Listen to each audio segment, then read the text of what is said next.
Hello everyone. Today we will learn about the constant timer and uniform random timer.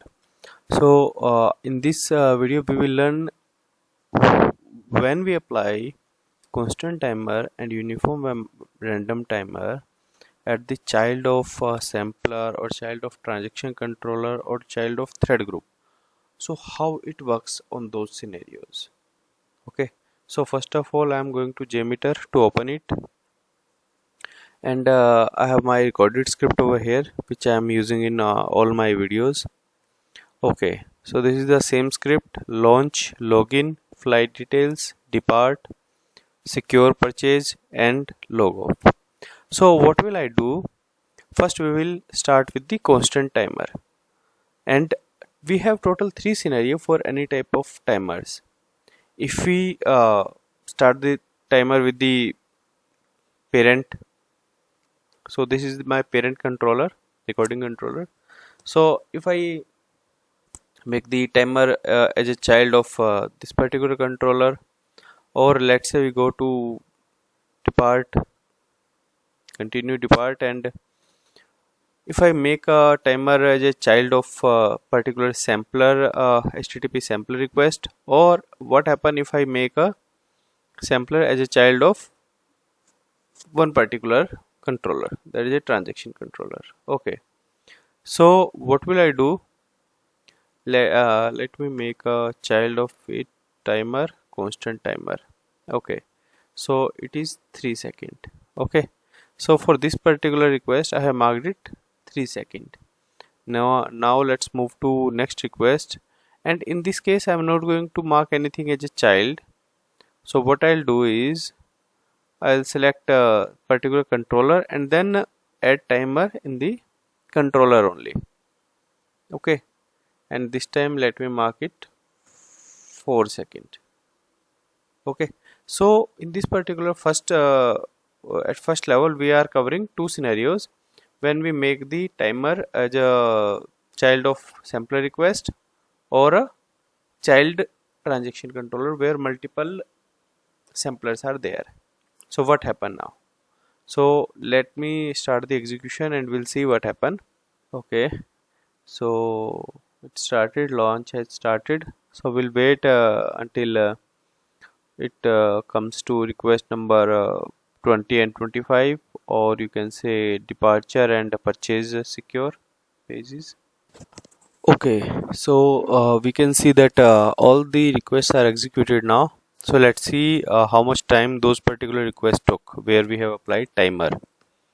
So first we'll check this particular request, continue depart.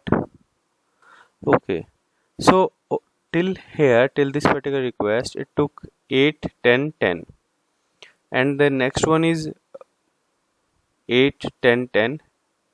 But after this the request came, that is our request on which we have applied timer, and it took exact 3 seconds, right? Why? Because we have applied 3 second timer. And the next request, that is a 21 request, it took around 1 second. Okay, so now we'll see how much time these two requests took, 25 and 30. So request number 25. Okay, so at 14,759 second my 20th request got completed and it started. Okay, so it completes at 10 11 14.759. So my previous request completes at 14 second dot 759 millisecond, and next request started at 15 second 023 millisecond. What happened to the two requests, request number 25 and 30?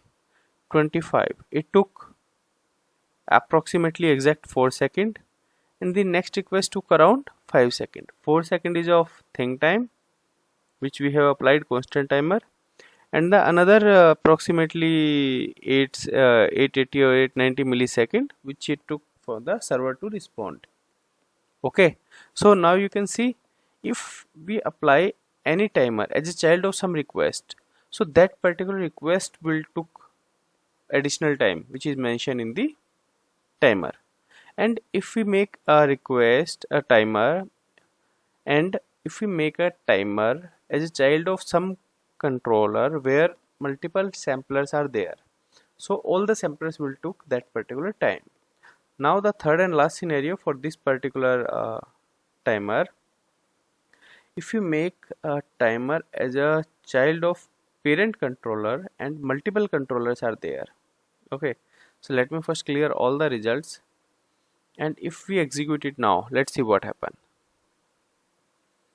Okay, so we have started the execution. So all the requests now which are there under this recording controller should wait for 4 seconds.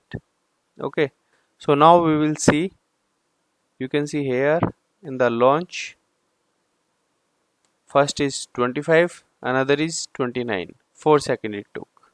Okay, and now when all the requests are executed, then I'll show you what is the time frame it took when we applied timer as a child of recording controller. So now we can see that many requests got executed. So we'll see for the login. Again, login request took 4 seconds to execute. Next is flight details. Again we can see 41, then 45, 4 seconds it took.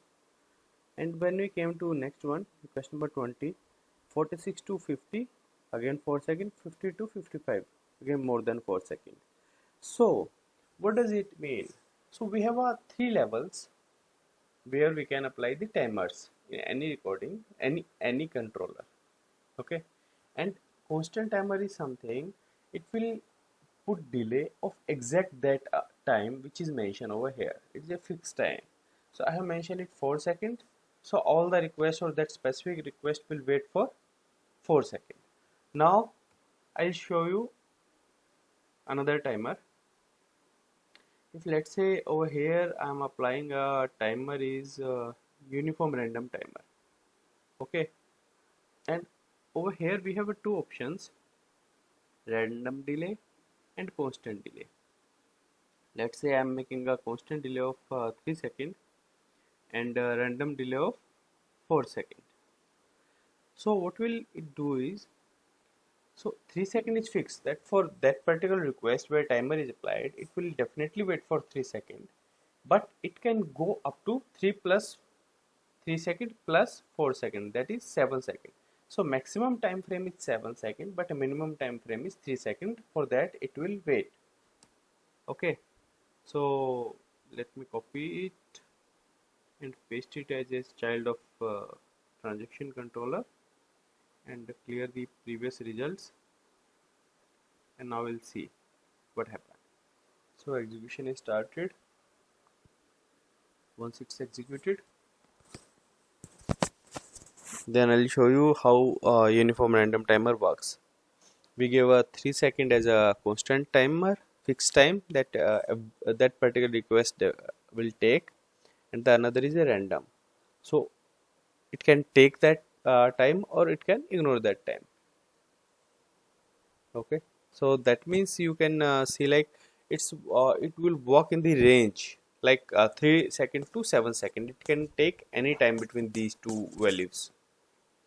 Okay, okay, so it started, but it didn't came up to our request number 2021. Yeah, it came. So if we can see request number 20, so for this particular request it took it reached at 52, and then after that how much time it took to reach to next request, it is more than 5 seconds or 5.5 seconds. So 3 seconds is fixed, apart from that it can took any time. So for that particular request, next request took only 1 second. But when we move to another one like 25th number request, so 25th number request, so it started with the 59, then it took 4.5 seconds, and for this particular request, and for 30th number request it again took 5 seconds. So that is why I'm saying like wherever we will apply a timer, let me do one more scenario. Let's make it as a child of recording controller. So now we'll see like all the requests,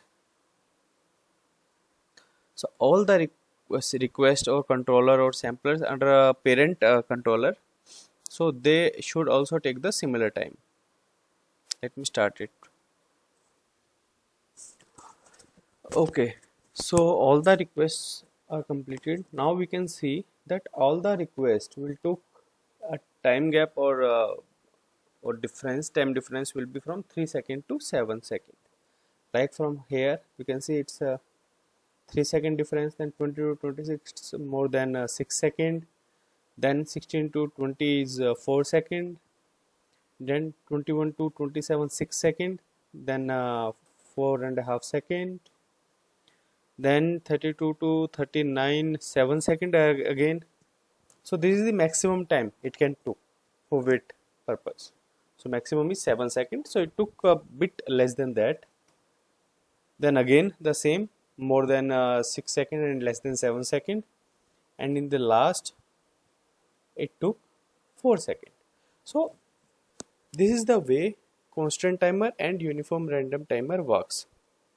In my next video I'll show you how another type of timer works, like synchronizing timer, how we can apply random just point in the diameter. So on different type of timers we'll discuss in another video. So for such type of videos, please subscribe my channel. Thank you.